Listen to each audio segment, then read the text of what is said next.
ಕೊಟ್ಟ ಮೌಲಾನಾ ಧರ್ಮಗುರುಗಳಿಗೆ ಧನ್ಯವಾದವನ್ನು ಅರ್ಪಿಸ್ತಾ ನಾವು ಮುಂದಿನದಾಗಿ ಈ ಕಾರ್ಯಕ್ರಮದ ಮುಂದಿನ ಭಾಗವಾಗಿ ನಮ್ಮ ಹಾಸನ ಜಿಲ್ಲಾ ಎಪಿಪಿ ಜಿಲ್ಲಾಧ್ಯಕ್ಷರಾದ ಇಮ್ರಾನ್ ಅರೇಹಳ್ಳಿ ಅವರು ಈ ದಿವಸದ ಕುರಿತು ಮಾಡಬೇಕು ಅಂತ ಹೇಳಿ ಕೇಳ್ಕೊಳ್ತಾರೆ.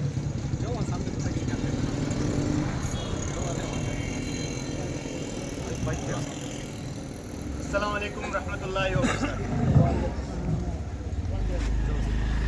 ಮೊದಲಿಗೆ social democratic party of India 31ರ ವಾರ್ಡಿಂದ ಆಚರಿಸುತ್ತಿರುವಂತಹ ಗಣರಾಜ್ಯೋತ್ಸವ ದಿನದಂದು ಬಂದಿರುವಂತಹ ನಮ್ಮ ಜಿಲ್ಲಾ ಸಮಿತಿಯ ನಾಯಕರುಗಳೇ, ಹಾಗೆ ವಿಮೆನ್ಸ್ ಇಂಡಿಯಾ ಮೂವ್ಮೆಂಟ್ನ ನಾಯಕಿಯರೇ, ಹಾಗೆ ಹಾಸನ ವಿಧಾನಸಭಾ ಕ್ಷೇತ್ರದ ಅಧ್ಯಕ್ಷರಾದ ಸಜೀಲ್ ಅಹಮದ್ ರವರೇ, ಹಾಗೆ ಈ ವಾರ್ಡಿನ ಎಲ್ಲ ನಮ್ಮ ಪಕ್ಷದ ಕಾರ್ಯಕರ್ತರೇ ಹಾಗೂ ಪುಟ್ಟ ಮಕ್ಕಳೇ, ನಮ್ಮೆಲ್ಲರಿಗೂ 77ನೇ ಗಣರಾಜ್ಯೋತ್ಸವದ ಶುಭಾಶಯಗಳು. ನಮ್ಮ ದೇಶಕ್ಕೆ 1950 ಜನವರಿ 26ರಂದು ನಮ್ಮ ದೇಶಕ್ಕಂತಾನೆ ಒಂದು ಸಂವಿಧಾನ ರಚನೆಯಾಗುತ್ತೆ. ಡಾಕ್ಟರ್ BR ಅಂಬೇಡ್ಕರ್ ಅವರ ನೇತೃತ್ವದಲ್ಲಿ ಈ ಸಂವಿಧಾನ ರಚನೆಯಾಗುತ್ತೆ.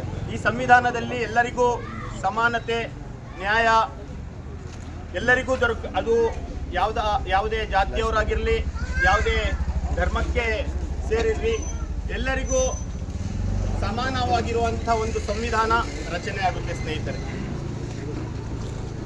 ಆದರೆ ಇಂದಿನ ದಿನಗಳಲ್ಲಿ ಆ ನಮ್ಮ ಸಂವಿಧಾನದ ಮೌಲ್ಯಗಳನ್ನು ಇಲ್ಲಿಯ ಫ್ಯಾಸಿಸ್ಟ್ ಶಕ್ತಿಗಳು, ಇಲ್ಲಿಯ ಕೋಮುವಾದಿಗಳು ಅದರಲ್ಲಿ ಒಂದು ಒಡಕನ್ನು ಮಾಡ್ತಾ ಇದ್ದಾರೆ.